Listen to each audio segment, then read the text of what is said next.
On Monday afternoon, Republican House Minority Leader Kevin McCarthy appeared on Fox News to make claims that people on the terrorist watch list from Yemen, Iran, and Turkey are being caught at the U.S.-Mexico border. Let's take a quick look at this clip. And you talk to those agents, it's not just people from Mexico or Honduras or El Salvador. They're now finding people from Yemen, Iran, Turkey, people on the terrorist watch list they are catching, and they're rushing it all at once. And when you go up to Monument 3 and you talk to those agents. So here's the thing about this clip that is, I mean, obvious to everyone else. There's absolutely, first and foremost, there's no evidence to substantiate this claim. This is what conservatives generally do, particularly when they get an opportunity to speak in a way that is xenophobic and in a way that is or a part of the culture wars or anything that they can use to scare people. This is a high-ranking official of the United States, and he is using his voice and his platform to fearmonger in a way that is not only detrimental to the people he's targeting, it's detrimental to this country. He is doing, and it's not to make a mountain out of a molehill, but really consider what he's saying. He's trying to make everyone terrified of the idea. It's twofold, that at our border, there is a crisis that is allowing quote unquote terrorists into the country. Standard talking point that Republicans have used to increase funding down at the border, to increase our military presence at the border, but also standard language that's used to further the oppression of people who are seeking asylum in this country. Asylum from countries that are generally undermined by America's foreign policy. The reason they're coming here is because America had a hand in the destabilization of their own nations. But I digress. The point is that this is the next move of the Republican Party, or a continuation of their strategy that they tamped down on during the Trump administration. During the Trump administration, they didn't have to have an excuse to try to scare the American people into doing things at the border because they had Donald Trump in the White House. And now that they don't have Donald Trump in the White House, they've gone back to their original playbook, which is we should be afraid of the people who are trying to come into the United States of America. We shouldn't be accountable for the things that we did to create the conditions from which people are seeking asylum. No, we should be terrified of them because they are potential terrorists. In addition to this, Republicans have actually doubled down on this level of bigotry because they are now referring to the people who are coming across, to asylum seekers and immigrants, referring to them as carriers of the coronavirus. Right.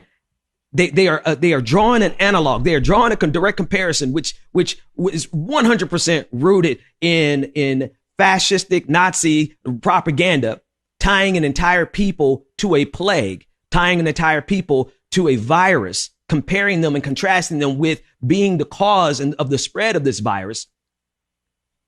But it also just speaks volumes about the level to which Republicans and conservatives in this country are willing to dehumanize an entire group of people for simple political wins.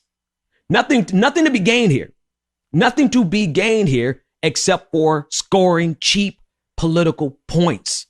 Yep. That's it.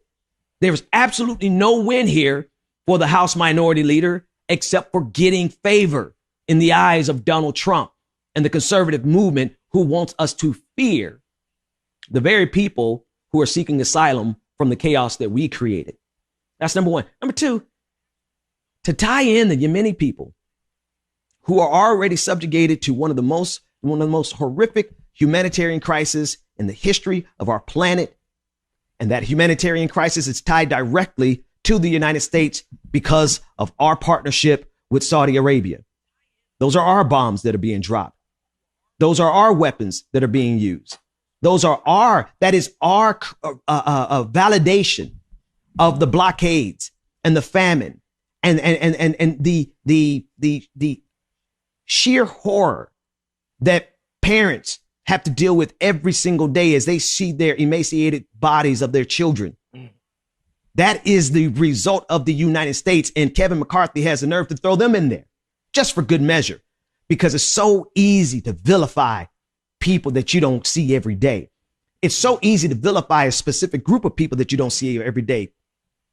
Black and brown people. For him to throw in Iran for good measure, because of course everyone is terrified of Iran. Never mind the fact that the reason anyone should be afraid of anything, it should be Iran terrified of the United States of America, because we don't know. They don't know to what extent America is going to be able to hold on to any of their promises, any of the promises in the JCPOA, the Joint Comprehensive Plan of Action. We reneged on that. We reneged on that. That was us. That was Donald Trump, the Trump administration, the United States of America, your tax dollars, my tax dollars. We reneged on that. But no, it's so easy to make people afraid of the big bad wolf, because the United States, if we're not good at anything else, we're absolutely fundamentally good at making people terrified of an entire group of people and using that fear to commit atrocities over and over and over again. And so while this clip is just a really short clip, it is a prelude to what this country dreams of doing. A huge portion of this country dreams, absolutely dreams, of vilifying entire groups of people, because we got to have a place to drop our weapons. We have to have a group to dehumanize. We have to be able to stretch our imperialistic legs across the globe. And what better way to do it than to make sure that we not only are terrified of people at our border, but we're also terrified of people who are victims of American imperialism, who are victims of our partnerships with Saudi Arabia, who are victims of the continued vilification of entire groups of people, because there's money, there's profit to be made in conflict, there's profit to be made in dehumanization, and there's profit to be made off the backs of the military industrial complex.